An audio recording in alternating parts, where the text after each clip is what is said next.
Hello everyone, I am possible class में आप सभी का स्वागत है। तो आज हम जानने वाले हैं कि 25 दिनों में सीटेट की एग्जाम में 130 मार्क्स कैसे लाए या 140 मार्क्स कैसे लाए। जी हाँ, सिर्फ और सिर्फ 25 दिनों में, क्योंकि सिर्फ 4 वीक्स ही बाकी है आप लोगों के एग्जाम में। तो इन 4 वीक्स में आप ऐसे कैसे पढ़ाई करें कि आपके 130 मार्क्स आप इजिली स्कोर कर लो। तो ऐसे क्या करेंगे आप? तो आज हम इसके बारे में जानने वाले हैं। तो अंत तक वीडियो जरूर देख के जाइएगा, आपके लिए बहुत ज्यादा हेल्पफुल है। और जो नहीं देखेंगे वो फिर बाद में पछताएंगे। ठीक है, तो देखिए, सबसे पहले क्या करना है आपको। अब इसी 25 दिन बचे हैं, तो आपको आपके स्टडीज को वीक के अकॉर्डिंग डिस्ट्रीब्यूट कर लेना है। ठीक है, क्योंकि 4 वीक्स ही बाकी है। तो सबसे पहले क्या करिए, आप अपने कॉन्सेप्ट को क्लियर करें।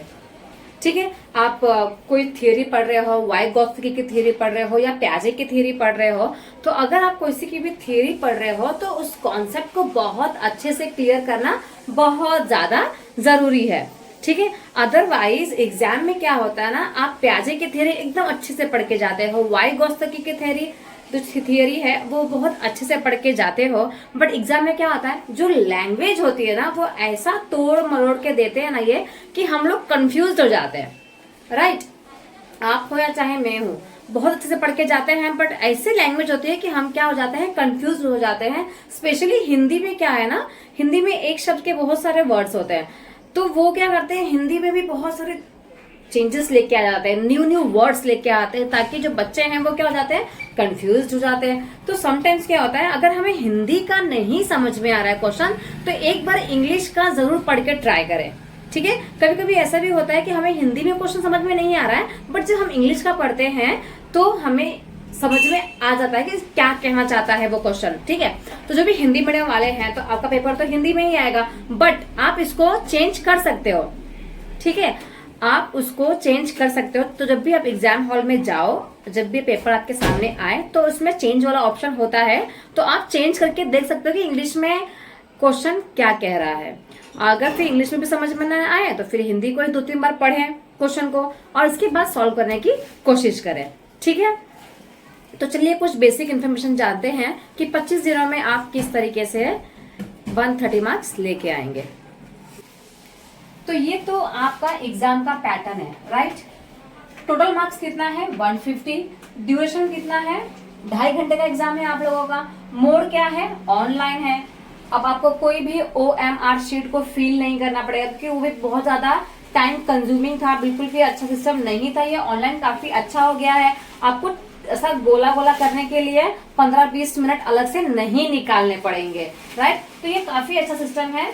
नेगेटिव मार्किंग भी क्या है, नहीं है, तो ये भी काफी अच्छा है कि नेगेटिव मार्किंग नहीं है। बट जितना जल्दी हो सके आप लोग सीटेट को क्लियर करने की कोशिश करें। ऐसा भी हो सकता है कि फ्यूचर में शायद सीटेट में नेगेटिव मार्किंग आ गई तो फिर और ज्यादा प्रॉब्लम हो जाएगा। राइट, बहुत सारे ऐसे एग्जाम्स है, कॉम्पिटेटिव एग्जाम्स है, उसमें क्या होता है 1/4 मार्क जो होता है वो नेगेटिव होता है अगर आप रॉन्ग करते हो तो भविष्य में हो सकता है कि सीटेट में भी ऐसा आ जाए, एक क्वेश्चन के लिए 1/4 मार्क्स आपका कट हो जाएगा। तो जितना जल्दी हो सके उतना जल्दी आप अपने सीटेट के एग्जाम को क्लियर करो। ठीक है, तो ये तो बेसिक है, सबको पता ही है। जो फ्रेशर है वो आप देख सकते हैं कि जो आपका एग्जाम है वो 150 मार्क्स का होने वाला है। चलिए अब आगे देखते हैं। तो सबसे पहले आपको किस पे ध्यान देना है, सबसे पहले आपको ध्यान देना है आपके कॉन्सेप्ट पे। कॉन्सेप्ट पे किसी भी चीज के बारे में पढ़ रहे हो बहुत ध्यान से पढ़ो, इतने ध्यान से कि अगर कैसा भी क्वेश्चन आता है, टेढ़ा मेढ़ा तोड़ मरोड़ के कैसा भी क्वेश्चन आता है, तो आप उसको इजीली कर पाओ। इस तरीके से आप पढ़ो। ठीक है, और जब आप कोई भी कॉन्सेप्ट पढ़ते हो ना, तो उसमें खुद ही आप क्वेश्चन बनाना स्टार्ट करो। तो कॉन्सेप्ट पढ़ने के बाद उस कॉन्सेप्ट से आप खुद ही क्वेश्चन बनाना स्टार्ट करें। उसी से आप 10-15 क्वेश्चन बनाओ, ताकि आपको एग्जाम में प्रॉब्लम ना हो। ठीक है, और अपनी सिस्टर को बोलो कि इस कॉन्सेप्ट से, या कोई ब्रदर है आपका बड़ा, आपसे मम्मी को बोलो, पापा को बोलो कि मुझे इस पैराग्राफ में से अपने हिसाब से कुछ भी क्वेश्चन पूछो। ठीक है, क्योंकि मैं खुद ऐसा करती थी, मैं एक पैराग्राफ पढ़ती थी तो मैं मेरी बहन को बोलती थी कि तू मुझे उसमें से कोई भी क्वेश्चन पूछ, तो वो अपने हिसाब से कोई भी जो उसके मन में क्वेश्चन आता था वो पूछती थी। अब मैं उसका आंसर दे पाती थी कि नहीं दे पाती थी उसके हिसाब से मैं अपने आप को जज कर देती कि मुझे कितना आता है और कितना नहीं आता है। तो आप भी ऐसा कर सकते हो, अपने बहन को बोलो कि मुझे ना इस पैराग्राफ से अपने मन से कोई भी क्वेश्चन बना के पूछो, ठीक है। तो इस हिसाब से अपने आप को जज कर सकते हो कि आपको कितना आ रहा है और कितना नहीं आ रहा है। अगर आप आंसर नहीं दे पाते हो तो उस पैराग्राफ को, उस कॉन्सेप्ट को वापस से एक बार पढ़ो, ठीक है। चलिए आगे देखते हैं। कॉन्सेप्ट होने के बाद आपको क्या करना है, प्रैक्टिस करना है।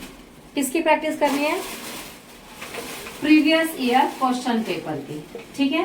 प्रीवियस ईयर क्वेश्चन पेपर बहुत ज्यादा इंपॉर्टेंट है।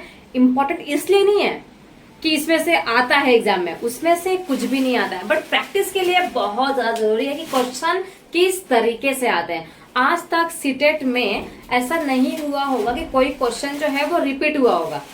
कॉन्सेप्ट वाइज वो लोग क्या करते हैं, क्वेश्चन को थोड़ा सा चेंज करके देंगे वही, बट क्या करेंगे, थोड़ा चेंज कर देंगे ताकि बच्चे को समझ में नहीं आए, ठीक है। तो आप क्या करेंगे, प्रीवियस ईयर के क्वेश्चन पेपर सॉल्व करेंगे। सीटेट का जो मेन वेबसाइट है उसमें ऑनलाइन पेपर भी दिया हुआ है, तो आप ऑनलाइन पेपर को खास करके आप क्या करें, प्रैक्टिस करें।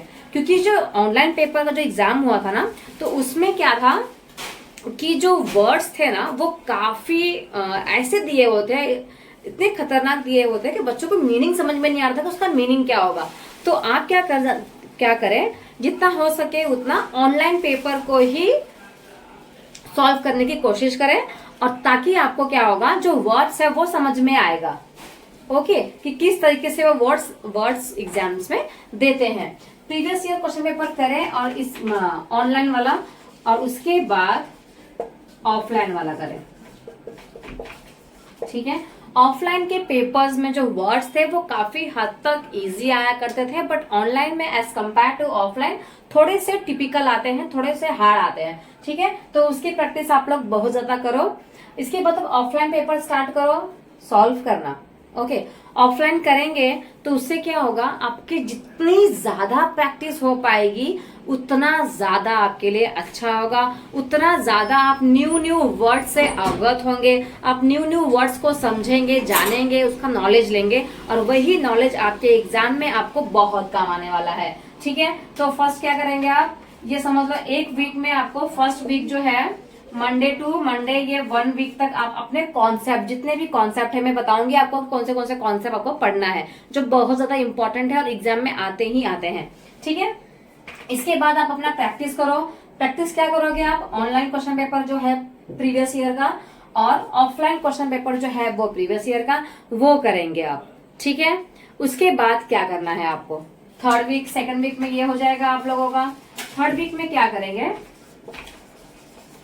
अपने आप का आपको टेस्ट लेना है, अपने आप का टेस्ट लेना है आपको। जी हाँ, कैसे लेंगे, तो कोई भी पेपर सेट आप उठा लीजिए, ठीक है। कोई भी पेपर सेट उठा लिया और टाइम कर दो 2.5 घंटे का, कि ये 2.5 घंटे में मुझे ये पेपर सॉल्व करना है, ठीक है।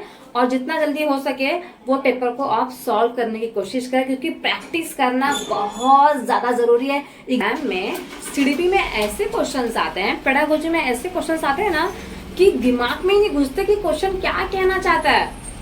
सच में बता रही हूँ, नहीं समझ में आता, क्योंकि जब मैंने भी एग्जाम दिया था तो 2-3 बार रीड करना पड़ता था, तब जाके समझ में आता था, राइट। तो जितना हो सके आप प्रीवियस ईयर के क्वेश्चन पेपर सॉल्व करो, ताकि आपको पहले से ही क्वेश्चन समझने की हैबिट हो, राइट। वरना कुछ घर पे कुछ किया नहीं, अब वहां पे जाके जब आप क्वेश्चन पढ़ोगे ना तो समझ में नहीं आएगा कि कहना क्या चाहता है। तो घर से ही प्रैक्टिस करें, बहुत सारी प्रैक्टिस करें। आपको सेकेंड वीक में सिर्फ प्रैक्टिस करना है, जितना हो सके उतना प्रीवियस ईयर पेपर का प्रैक्टिस करो, दिन रात प्रैक्टिस करना है, बट उससे पहले आप अपना कॉन्सेप्ट क्लियर करेंगे, ठीक है। चलिए आगे देखते हैं। थर्ड वीक में क्या करेंगे, आप अपना खुद का टेस्ट लेंगे। टेस्ट भी ले लिया आप लोगों ने, ठीक है। प्रीवियस ईयर का पेपर उठा के 2.5 घंटा टाइम सेट करो, और 2.5 घंटे में पेपर को क्लियर करने की कोशिश करो, सॉल्व करने की कोशिश करो। आपसे हो पा रहा है कि नहीं हो पा रहा है वो देखो, अगर नहीं हो पा रहा है तो अपनी स्पीड को और ज्यादा फास्ट करो, ठीक है। तो थर्ड वीक में क्या करेंगे, आप सिर्फ टेस्ट लेंगे, अपने आप का आप टेस्ट लेंगे, ओके। ये फर्स्ट हो गया, सेकंड हो गया, थर्ड हो गया। अब आप फोर्थ वीक में क्या करेंगे, आप खुद ही बताइए। आप मेरा वीडियो देख रहे हो ना, आप मुझे कमेंट में बताना कि आप 4th वीक में क्या करना पसंद करोगे। मैं तो आपको सजेस्ट करूंगी कि आप 4th वीक में जितना हो सके उतना रिवीजन करना, जितना हो सके उतना रिवीजन। दिन रात आपको सिर्फ क्या करना है, रिवीजन करना है। क्योंकि एग्जाम में आप भले ही कितना भी प्रैक्टिस करके जाओगे घर से, बट आप रिवीजन नहीं करके जाओगे तो आप एग्जाम में कंफ्यूज हो जाओगे। 101% आप एग्जाम में क्या हो जाओगे, कंफ्यूज हो जाओगे। तो इसलिए आपको रिवीजन करना बहुत ज्यादा जरूरी है। रिवाइज करके जाना है आपको A to Z, जितना भी आपने कॉन्सेप्ट पढ़ा है सीटेट के लिए, सब पे एक नजर डालकर ही एग्जाम के लिए जाना है, ठीक है। अदरवाइज अगर आपने रिवीजन नहीं किया है, लिटरली बता रही हूँ, बहुत पछताना पड़ेगा आप लोगों को, क्योंकि आप कंफ्यूज हो जाएंगे। ये था कि ये था, ये था कि वो था, ऐसा होता है। तो आप रिवाइज करके जरूर जाए एग्जाम में। तो लास्ट के जो 1 हफ्ता बचेगा आपके पास, उसमें आप जितना हो सके उतना रिवाइज करें। कॉन्सेप्ट को रिवाइज करना, जो प्रीवियस ईयर पेपर आपने ऑलरेडी सॉल्व कर लिया है, तो पेपर का रिवीजन मत करना, कॉन्सेप्ट का रिवीजन करना है आपको, ठीक है। किसका रिवीजन करना है, कॉन्सेप्ट का रिवीजन करना है, ओके। जितना हो सके उतना आप कॉन्सेप्ट का रिवीजन करेंगे। मैं आपको बताती हूँ कि कॉन्सेप्ट में कौन से कॉन्सेप्ट आपको पढ़ने हैं एकदम अच्छे से। तो इम्पॉर्टेंट टॉपिक्स क्या रहेंगे आपके सीटेट के लिए, जो आपको पढ़ने ही पढ़ने हैं किसी भी हालत में, ठीक है। तो आपका फर्स्ट रहेगा डेवलपमेंट एंड ग्रोथ के बारे में। सेकंड रहेगा नेशनल एजुकेशन पॉलिसी 2020। इससे भी बहुत सारे क्वेश्चन एग्जाम्स में आते हैं, क्योंकि अभी ये एकदम लेटेस्ट टॉपिक है, ठीक है। इसके बाद CCE आएगा आप लोगों का, child centre education. Child centre education बहुत ज्यादा इम्पोर्टेंट है।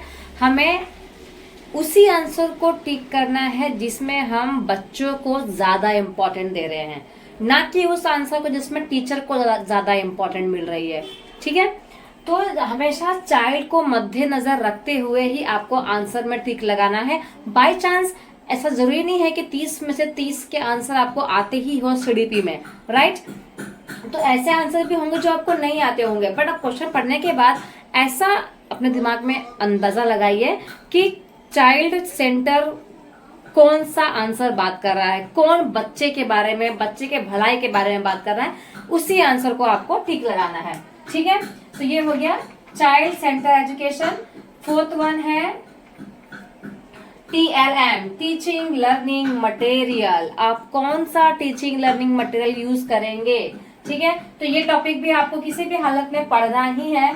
नेक्स्ट है इंटीग्रेटेड टीचिंग। इंटीग्रेटेड टीचिंग भी बहुत इंपॉर्टेंट टॉपिक है, और इससे रिलेटेड आपको कम से कम 3 क्वेश्चन देखने को मिल जाएंगे, ठीक है। 3 से 4 क्वेश्चन इस टॉपिक से रिलेटेड एग्जाम में आता है, तो आप इसको भी बहुत ध्यान से पढ़ेंगे।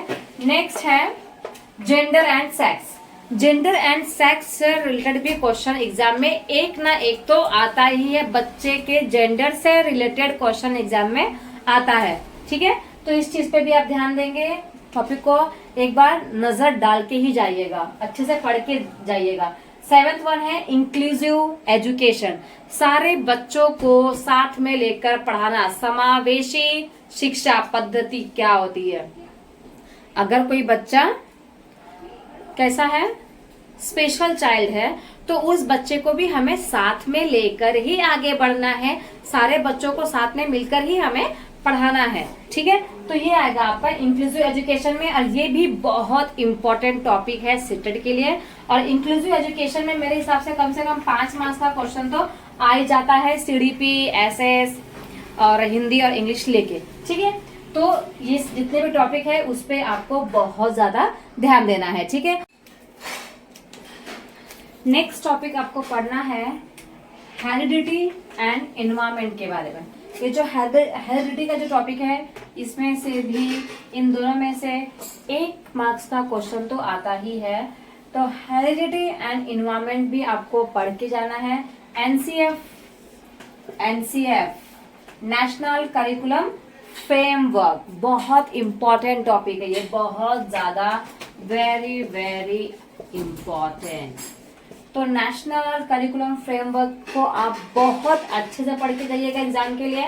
इसके बाद प्याजे की थियरी, वाइगॉत्स्की की थियरी, कोहलबर्ग की थियरी एंड चॉमस्की की थियरी, ये तीनों भी आपको बहुत अच्छे से लर्न करके जाना है। बहुत अच्छे से मतलब आप हो सके तो एक एक दिन दे दीजिए इन दोनों को पढ़ने के लिए। ये जो थियरीज है ना इतनी ज्यादा इंपॉर्टेंट है कि इसमें से क्वेश्चन आता ही आता है। प्याजे, वाइगॉत्स्की, कोहलबर्ग में से आपको दो दो क्वेश्चन तो देखने को मिल ही जाएंगे एग्जाम में। तो ये जो टॉपिक है ना ये भी बहुत ज्यादा इंपॉर्टेंट है आपके सीटेट के लिए। ओके इसके बाद लैंग्वेज डेवलपमेंट में से भी आपके हिंदी और इंग्लिश में दो दो मार्क्स के क्वेश्चन इसमें से आ जाते हैं। ठीक है, लैंग्वेज को डेवलप कैसे करें, सबसे पहले क्या बच्चा करता है, लिसनिंग करता है, इसके बाद स्पीकिंग करता है, इसके बाद रीडिंग करता है और इसके बाद राइटिंग करता है। ठीक है, तो ये जो चार स्किल्स है तो ये चार स्किल्स में से भी क्वेश्चन आते हैं, लैंग्वेज डेवलपमेंट में से भी क्वेश्चन आते हैं। तो ये भी आपको बहुत अच्छे से पढ़ना पड़ेगा। तो ये जितने भी मैंने कॉन्सेप्ट आपको बताए हैं ये सारे कॉन्सेप्ट पे आप बहुत ज्यादा ध्यान दीजिए। आज कितनी तारीख हो चुकी है, 7 तारीख हो चुकी है। कुछ ही दिन बचे हैं आप लोगों के पास, जितना हो सके उतना जी जान लगा दीजिए। ये सारे कॉन्सेप्ट को अच्छे से पढ़िए, जितना हो सके उतना अपना 100% दीजिए इस कॉन्सेप्ट को याद करने में, कॉन्सेप्ट को समझने में। ठीक है, इसके बाद आप प्रीवियस ईयर पेपर करो और इसके बाद अपने आप को टेस्ट दो और इसके बाद आप करो ढेर सारा रिवीजन। ठीक है, तो मिलेंगे नेक्स्ट वीडियो के साथ। आज के लिए इतना ही। वीडियो कैसा लगा कमेंट सेक्शन में जरूर बताइएगा और चैनल को सब्सक्राइब नहीं किया है तो चैनल को सब्सक्राइब भी कर लीजिएगा, क्योंकि आने वाली सारी वीडियो आप लोगों के लिए बहुत ज्यादा इंपॉर्टेंट होने वाली है। तो thank you so much everyone.